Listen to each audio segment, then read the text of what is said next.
আসসালামু আলাইকুম সুপ্রিয় শিক্ষার্থীবৃন্দ, নতুন একটি ভিডিও নিয়ে তোমাদের সামনে উপস্থিত হয়েছি।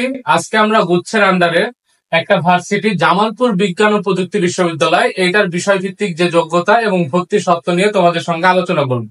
গুচ্ছ ভর্তি পরীক্ষায় যারা কোনো কারণে মার্ক কম পাইছে এবং যাদের পজিশন অনেক দূরে, চান্স হবে কি হবে না এই নিয়ে দুশ্চিন্তায় আছো, তাদের জন্য আজকের এই ভিডিওটা। জামালপুর বিজ্ঞান ও প্রযুক্তি বিশ্ববিদ্যালয় তোমাদের কম মার্কে চান্স নিশ্চিত। তো চলো এই ভার্সিটির আসন সংখ্যা কয়টা এবং বিষয়ভিত্তিক যোগ্যতা কি কি সেগুলো নিয়ে কথাবার্তা বলি। জামালপুর বিজ্ঞান ও প্রযুক্তি বিশ্ববিদ্যালয় এটা মূলত জামালপুরে অবস্থিত। তো এখানে মোট 3টা অনুষদ রয়েছে। 3টা অনুষদের আন্ডারে হচ্ছে বিভাগ রয়েছে কয়টা? বিভাগ রয়েছে 1 2 3 4 5টা, 7টা বিভাগ রয়েছে। অর্থাৎ 3টা অনুষদের আন্ডারে এখানে কিন্তু 7টা বিভাগ রয়েছে। তো একটা হচ্ছে এ ইউনিটদের জন্য মোট 5টা বিভাগ, বি ইউনিটের জন্য একটা বিভাগ এবং সি ইউনিটের জন্য একটা বিভাগ। অর্থাৎ এ বি সি এই 3টা ইউনিটের শিক্ষার্থীরা এখানে অ্যাপ্লাই করতে পারবে। তো চলো প্রথমে এ ইউনিটের শিক্ষার্থীদের সাবজেক্ট গুলা নিয়ে কথাবার্তা বলি।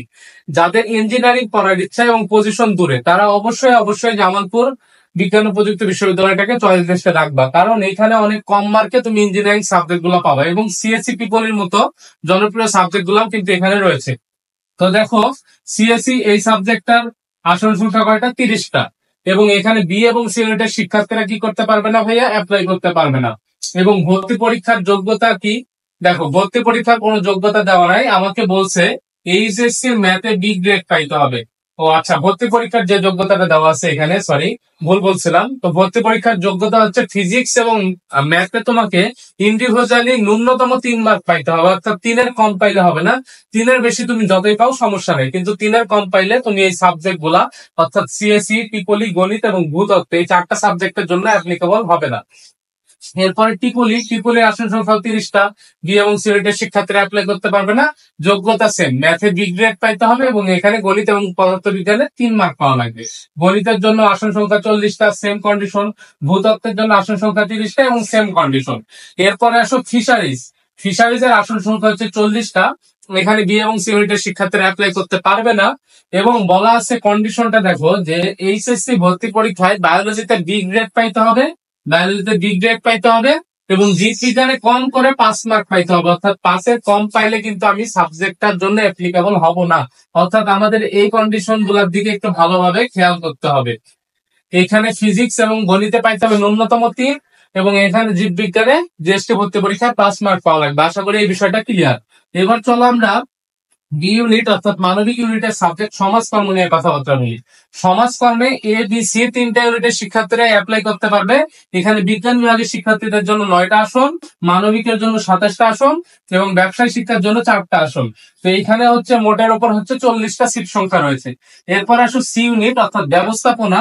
এই ব্যবস্থাপনাতেও 3টা বিভাগের শিক্ষার্থীরা অ্যাপ্লাই করতে পারবে। এ ইউনিটের জন্য 9টা আসন, বি ইউনিট অর্থাৎ মানবিকের জন্য হচ্ছে 4টা আসন, সি ইউনিট অর্থাৎ ব্যবসায় শিক্ষার জন্য 27টা আসন। তার মানে মানবিক এবং হচ্ছে ব্যবসায় শিক্ষার শিক্ষার্থীরাও কিন্তু চাইলে জামালপুর বিজ্ঞান ও প্রযুক্তি বিশ্ববিদ্যালয় চয়েস লিস্টে রাখতে পারো। এখন দেখো এটার কন্ডিশন কি? কন্ডিশন হচ্ছে আমাকে অবশ্যই গুচ্ছ ভর্তি পরীক্ষায় এ ইউনিটের শিক্ষার্থী হই বা বি ইউনিটের শিক্ষার্থী হই বা সি ইউনিটের শিক্ষার্থী হই, অবশ্যই আমাকে কি করা লাগবে? ভর্তি পরীক্ষায় পাশ করা লাগবে। আচ্ছা, প্রথম কন্ডিশন গেল। এরপরে 2 নম্বর কন্ডিশন, পাস সহ আমার ইংরেজিতে মিনিমাম 3 পাওয়া লাগবে। ওইটা যেমন ছিল গণিত এবং ফিজিক্সে মিনিমাম 3, এখানে আমার বলছি ইংরেজিতে 3। আশা করি এই কন্ডিশনটা আমাদের খেয়ালে থাকবে। তো এই হচ্ছে মোটের উপর জামালপুর বিজ্ঞান ও প্রযুক্তি বিশ্ববিদ্যালয়ের ভর্তি শর্ত এবং বিষয়ভিত্তিক যোগ্যতা। গুচ্ছের প্রত্যেকটা বিশ্ববিদ্যালয়ের বিষয়ভিত্তিক যোগ্যতা এবং ভর্তি শর্তের ভিডিও আমার হচ্ছে চ্যানেলে ছাড়া আছে। তোমরা যে বিশ্ববিদ্যালয়ের দরকার সেগুলো অবশ্যই দেখে নিবা। তো ইনশাল্লাহ পরবর্তী কোনো ভিডিওতে দেখা হবে। তোমরা আমার চ্যানেলের ভিডিওগুলো যদি ভালো লাগে এবং এগুলো দেখে উপকৃত হও, অবশ্যই আমার চ্যানেলটাকে সাবস্ক্রাইব করবে এবং লাইক কমেন্ট শেয়ার করে বন্ধুদেরকে দেখার সুযোগ করে দিবা। আসসালামু আলাইকুম ওয়া রাহমাতুল্লাহি ওয়া বারাকাতুহু।